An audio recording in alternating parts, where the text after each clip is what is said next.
미국 가서 실컷 골프 치고 왔잖아. 뭐 90? 아이고 뭐 90? 야, 눈 감고 쳐도 90이야. 그걸 누가 믿어. 나 티칭 프로 라이센스 있어. 너 절대 한국 오지 마. 내가 밥 해주러 너 따라왔냐? 이혼 준비를 하세요. 절대 이혼해 주지 마. 나도 한국에 있었으면 커리어 쌓고 잘 나갈 수 있었다고요. 아, 진짜 눈가리라도 붙이고 싶다. 특이해. 하여튼 존심이 있지. 그 내조에 대한 자격증이나 뭐 금전적인 보상은 없잖아요. 공부해. 근데 내 자신을 위해서 욕심을 부리고 투자를 하셔도 돼요. 아주 뚜렷한 목표가 있어야 되거든요. 그냥 앉아서 가만히 있으면 아무 일도 일어나지 않아요. 그건 제자리에 있는 게 아니고 사실은 도태되는 거 맞거든요. 제가 그 자리에 있어 봤기 때문에, 그래서 정신 똑바로 차리고 이런 각오와 결심을 해보세요. 지금 내 주변 사람들은 다 성장하고 있는데 나만 제자리에 있는 것 같은 그런 기분이 든다면 이 영상이 자극이 되고 동기부여가 되면 좋겠습니다. 안녕하세요. 여러분들이 남겨주시는 질문에 저의 경험을 바탕으로 한 솔직한 답을 영상에 담고 있어요. 유학생이나 주재원들의 배우자는 동반비자로 미국에 입국해서 거주를 하게 되죠. 유학생의 와이프가 받는 F2 동반비자는 말 그대로 유학생의 배우자로 동반을 할 수 있는 자격만 주어질 뿐, 그 신분으로는 합법적으로 뭘 할 수 있는 게 상당히 제한적이에요. 그러다 보니 자연스럽게 유학생인 배우자, 대부분 공부를 하는 남편이죠. 남편에게 많은 것을 의지하게 돼요. 그게 내가 그러고 싶어서 귀찮아서 뭐 할 줄 몰라서 그렇게 된다기보다는 우선 이 동반비자라는 신분이 사람을 그렇게 좀 만들어요. 근데 차츰 남편은 성장하고 아이도 자라고 있고, 근데 나는 도태되는 것 같은 그런 상실감이 와요. 미국에 오면 처음에는 하니문 스테이지를 거쳐요. 공기도 좋고 물건도 좀 저렴한 편이고 왠지 영어 실력도 팍팍 늘 것 같고 새로운 모험을 하는 것에 대한 그런 설레임이 좀 있잖아요. 근데 차츰 내 자신이 정체되어 있고 어쩔 수 없이 남편에게 의지해야만이 미국에서 살 수 있다는 것을 의지하게 돼요. 아주 단기간 연수로 오시거나 그러면 이 시기를 거치기 전에 한국으로 돌아가게 되는데, 장기간 유학생활이나 주재원으로 있게 되면 이런 시점이 꼭 와요. 남편은 뭐 공부하기가 힘들다곤 하지만 어쨌든 계속 성장을 하고 있는 거잖아요. 결국 학위를 딸 테고 스펙을 쌓고 졸업 후 뭔가 더 나은 커리어를 찾겠죠? 근데 나는 열심히 밥 해주고 애 키우고 그거밖에 남는 게 없는 거예요. 근데 밥을 해줬다고, 애를 잘 키웠다고 그 내조에 대한 자격증이나 뭐 금전적인 보상은 없잖아요. 이때쯤 되면 상당히 많은 부부들이 힘들어하는 게, 남편은 영어로 공부를 하는 것만으로도 너무 버거운데 와이프는 나 없이 아무것도 못하고 신분이 또 그렇다 보니 은행도 혼자 못 가고 전화해서 뭐 문제를 해결해야 하는데 또 영어가 안 되고 아파트 오피스도 혼자 못 가고, 근데 게다가 운전까지 못하면, 미국에서 운전을 못하면 다리가 없는 거나 마찬가지잖아요. 그럼 나만 바라보고 있는 이 배우자가 옆에 있다는 것 자체가 좀 스트레스고 엄청 부담이 되는 때가 있어요. 그리고 이제 와이프는 남편을 원망하기 시작하죠. 아니, 나도 한국에 있었으면 진짜 잘 나갈 수 있었을 텐데 미국 따라가고 이게 뭐야, 청순하고 맨날. 내가 진짜 너 때문에 미국 가갖고 이게 뭔 고생이냐? 내가 밥 해주러 너 따라왔냐? 너 내 인생 책임지라고. 제가 막 그냥 지어내는 게 아니고 굉장히 흔히 보는 패턴이에요. 그런 심리적인 스트레스, 피해의식, 저도 F2로 지내봤기 때문에 또 그 과정을 거쳤기 때문에 이해는 하죠. 아휴, 창민 엄마는 그런 게 아니에요. 나도 한국에 있었으면 커리어 쌓고 잘 나갈 수 있었다고요. 근데 이런 푸념이나 원망은 솔직히 내 자신에게는 하나도 도움이 안 돼요. 되려 독이 될 뿐. 대부분 유학생 와이프들이 보면 이제 명문대 출신들이 많아요. 못해도 인서울 4년제 출신의 한국에서 일을 좀 하다 오시는 분들이 대부분이에요. 그냥 결혼해서 살림하다가 유학생 남편 내조하려고 미국에 오는 케이스는 거의 못 봤어요. 솔직히 얘기를 해보자면, 따지고 보면 미국에 오기로 한 것은 본인이 결정한 거거든요. 정말 한국에서 잘 나갈 거였으면, 그렇게 잘 나가고 있었으면 쉽게 그렇게 그만두고 미국에 오진 않았겠죠. 그리고 왔다가도 다시 복직해서 계속 성장할 수 있는 선택권은 있는 거거든요. 롱디도 옵션이 될 수 있었던 거고, 충분한 능력이 있다면 그럴 수도 있었다는 거죠. 근데 그걸 내려놓고 미국에 온 것도 결국 본인이 선택한 거예요. 지금 우리 세대에 이제 결혼했다고 소처럼 이렇게 끌려오고 그러진 않았을 거란 말이죠. 솔직히 미국에 올 때는 좋았잖아요. 주변에서 좀 부러워하기도 하고. 근데 지금 정체되어 있는 이 환경을 원망하고 주변 사람 탓하고 그렇게 푸념할 시간에 내가 지금 주어진 이 상황에서 어떻게 조금이라도 더 성장할 수 있는지를 고민하고 실천에 옮겨야 해요. 이게 건강한 선택이죠. 그냥 앉아서 가만히 있으면 아무 일도 일어나지 않아요. 뭐라도 하면 그게 무슨 일이 되었든지 간에 언젠가는 의미 있는 일이 될 테니까요. 그래서 정신 똑바로 차리고 나도 성장할 수 있도록 자기 계발에 투자를 해야 돼요. 장기적으로 본다면 사실 자기 계발에는 공부가 최고죠. 근데 공부를 하려면 아주 뚜렷한 목표가 있어야 되거든요. 영어 공부라도 해야겠다 해서 뭐 ESL 과정을 고려한다면 저는 솔직히 ESL 과정은 진짜 비추해요. 쑥쑥 언니도 L2 비자로 왔다가 F1 유학생 비자로 바꿔서 ESL을 다녔었어요. 알아보신 분은 또 아시겠지만 ESL 등록금이 절대 저렴한 게 아니거든요. 한국에서 어학원 다니는 거랑 크게 다르지가 않아요. 영어가 막 팍팍 느는 것도 아니고 학위를 받는 것도 아니잖아요. 무언가 성취하고 내가 내 돈을 들여서 공부를 한다면 차라리 학위를 받는 게 낫죠. 대학원 진학이 너무 어렵다면 차라리 2년제 전문대를 다니는 것도 좋은 전략이고요. 2년제를 나와서도 잡을 찾아서 정착하는 케이스도 봤거든요. 제가 교육학이다 보니 저에게 교육학 어떠냐 상담하시는 분들이 많았었어요. 교육학 공부해서 뭐 하시려고요? 뭐 때문에? 무엇을 위해서 교육학 학위가 필요한가요? 이렇게 물어보면 딱히 대답을 못 하시더라고요. 교육학이 쉬워 보이나요? 저도 물론 전공을 바꿔서 교육학으로 오긴 했지만 생각보다 쉽지는 않아요. 이게 문과잖아요. 영어로 누군가를 가르치고 사람을 대하는 일이기 때문에 말을 많이 해야 되고 발표도 많이 하고 미국 사람들을 대상으로 실습도 하고 뭐 영어가 편치 않다면 교육학이 결코 이렇게 만만하게 볼 게 아니더라고요. 학문 자체가 어렵다기보다는 소셜 스킬도 좋아야 되고 되게 적극적으로 나서서 프로젝트도 진행해야 되고 저처럼 좀 선천적으로 좀 내성적인 사람은 정말 노력을 많이 해야 돼요. 학위를 마치기까지의 그 다양한 태스크가 있잖아요.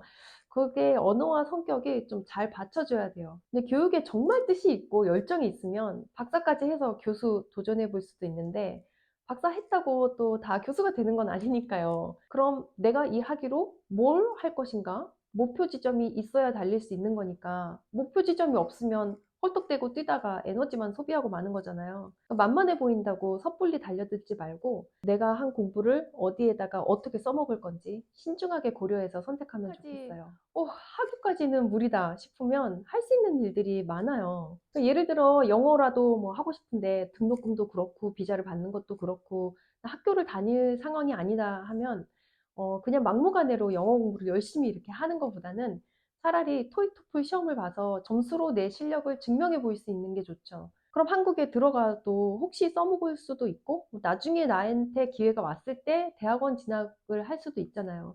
기회도 준비된 자만이 잡을 수 있는 거잖아요. 기회가 왔는데 준비가 하나도 되어 있지 않으면 그 기회를 놓치고 말죠. 미국 로컬 서점에도 가면은 수험 서적이라 그래야 되나? 문제집이라 그래야 되나? 그런 거 되게 많아요. 제가 사는 이 시골 마을에도 동네 서점에 가면은 이제 토플 문제집 같은 거 있거든요. 충분히 공부할 수 있죠, 그런 걸로. 온라인으로 자격증 공부를 해도 좋고요. 골프를 좋아하신다면 쑥쑥 언니처럼 골프 티칭 프로 준비해도 좋잖아요. 골프 좀 친다면서? 내가 골프 좀 쳐. 살 많이 탔네? 미국 가서 실컷 골프 치고 왔잖아. 뭐, 얼마나 잘 쳐? 뭐 90? 아이고, 뭐 90? 야, 눈 감고 쳐도 90이야. 그렇게 잘 친다고? 그걸 누가 믿어, 언니. 라운딩 오늘 확인해 보자고. 나 티칭 프로 라이센스 있어. 얼마나 좋아요. 자격증이 있으면 언제 어떻게 해서라도 써먹을 수 있지만 학위도 자격증도 없이 열심히만 한다면 아무도 인정해주지 않는 게 현실이니까요. 숙 언니는 유학생활과 동시에 남편과 아들 그 이발을 직접 해주기 시작했어요. 저도 옛날에 남편 아파트 화장실에서 40분씩 앉혀갖고 이발했던 근데 언니는 그 경험을 통해서 머리하는 걸 본인이 좋아한다는 사실을 깨닫고 열심히 연습을 했어요. 근데 결국 유학생활을 마치고 한국에 귀국해서 갈고 닦은 실력으로 이제 자격증까지 따고 미용실까지 오픈했어요. 언니가 토목공학과를 전공을 하고 또 결혼하고 다시 공부를 해서 유아교육학까지 졸업했는데 오전에 미용학원을 다니고 오후에는 또 어린이집 교사로 출근을 하면서 시간을 쪼개가면서 자격증을 취득하고 결국 좋아하는 일을 시작했거든요. 제가 쑥쑥 언니와 친한 이유는 바로 이거예요. 조각 시간까지도 잘 활용해서 내가 좋아하는 일에 열정을 다하는 거죠. 어떤 환경에서라도 어떻게 해서라도 살아남을 길을 찾고. 아니, 그 언니 좀 엉뚱하지 않아? 인제 와서 그 미용 배워갖고 뭐 하려고 그러는지 몰라. 특이해, 하여튼. 응? 남들이 좀, 엉뚱해. 그거 해서 뭐 하지? 뭐 이렇게 생각하는 일도 뜻이 한번 세워지면 흔들림이 없이 밤을 새워가면서라도 굉장히 진취적으로 그 일을 성취하는 그 끈기. 겉으로 보기에는 유하게 생겼는데 하는 일을 보면 저보다 굉장히 멘탈이 강하고 의지가 강해요. 같은 여자가 봐도 멋있죠. 저는 그런 사람을 응원하고 저도 그런 멋진 사람이 되려고 늘 노력을 합니다. 이 영상을 보시는 여러분들도 같이 멋진 사람이면 좋겠습니다. F2일 때 같은 과 유학생 와이프들끼리 또 친하게 돼요. 남편들이 같은 과니까 수업이 이제 대부분 비슷하거든요. 근데 남편들이 우르르 아침에 출근을 하면 여자들끼리 모여서 쇼핑도 하고 맛있는 것도 막 해 먹고 수다 떨고 막 그렇게 좀 허송 생활을 잠깐 보낼 때가 있었어요. 우리끼리 앉아서 막 대화거리가 좀 떨어지면 심심해, 심심해, 너무 심심해. 너네들은 다 눈이 두 개씩 있구나. 진짜 인형 눈가리라도 붙이고 싶다. 저는 그때 그 말이 뭔 말인지 한참 후에 알았는데 아무튼 뭐라도 하고 싶다고들 해요. 그럼 뭐라도 하면 되거든요. 내가 뭔가 하고 싶은 의지만 있다면 뭐라도 시작을 하면 돼요. 주재원 와이프로 미국에 오게 된 아는 언니가 있어요. 미국에 살지만 한국 음식을 너무나 좋아하고 한국 음식을 많이 해서 주변 사람들하고 나눠 먹는 그런 일상을 영상에 담아서 나누기 시작했어요. 지금은 뭐 너무나도 유명해져서 제가 친하다고 말하기도 좀 조심스러운데 이민가정의 홍보대사 유튜버 텍사스 부뚜막 언니예요. 이거 언니 로고 너무 멋있죠? 미디엄 사이즈인데 제가 살이 빠져가지고 이 정도. 그쵸? 이 텍사스 부뚜막 언니가 주방에서 앞치마 휘두르고 아무리 요란스럽게 삼시세끼 밥을 해 먹인들 누가 이런 슬기로운 이민 가정의 일상을 알아주기나 했겠어요? 되든 안 되든 일단 카메라를 들고 일상을 카메라에 담고 컴퓨터 앞에 앉아서 편집하는 거 배우고 고민하고 연구하고 또 나누기 시작했기에 또 많은 사람들이 이민 가정의 삶을 엿볼 수 있게 된 거 아니겠어요? 이 유학생 때 이제 막 유치원에, 그러니까 킨더에 들어간 아이가 바이올린을 배우고 싶다고 해서 같은 유학생 가족이니까 30분 레슨에 20불 어때? 이렇게 제안을 했었는데 그, 그 눈깔이라도 붙이고 싶다고 노래 부르던 바이올리니스트가 존심이 있지. 내가 한국에서 입시생 레슨할 때 얼마 받았었는지 알아요? 그 돈을 받느니 차라리 안 하는 게 낫죠. 근데 저 같았으면 노는이 했어요. 솔직히 눈깔 붙이는 것보다 낫잖아요.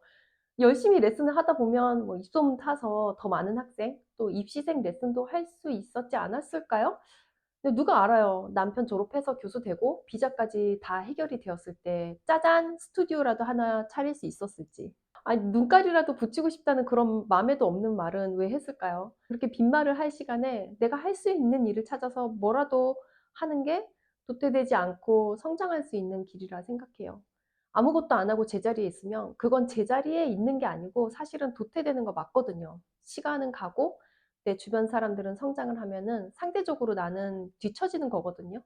근데 뭘 해야 내가 죽지 않고 사람답게 살 수 있는지를 고민해 보셔야 돼요. 학위도 자격증도 취미도 공부도 아니다. 그러면 봉사도 있어요. 제가 저의 지도 교수님을 만나게 된 것도 사실은 봉사하겠다고 찾아갔던 게 계기가 됐듯이 봉사를 하면 로컬 사람들을 많이 만나게 되잖아요. 지역 문화나 영어 실력 향상에 도움이 될 수도 있고 인간은 또 주는 기쁨이 받는 기쁨보다 훨씬 더 크잖아요. 내가 미국 사람은 아니지만 여기서 한국인으로 지역 사회에 주변 사람들에게 뭔가 도움을 줄 수 있다면, 내가 쓰여질 수 있다면 자부심을 느끼고 또 소속감도 생기고 앉아서 무료함을 탓하는 것보다는 낫겠죠.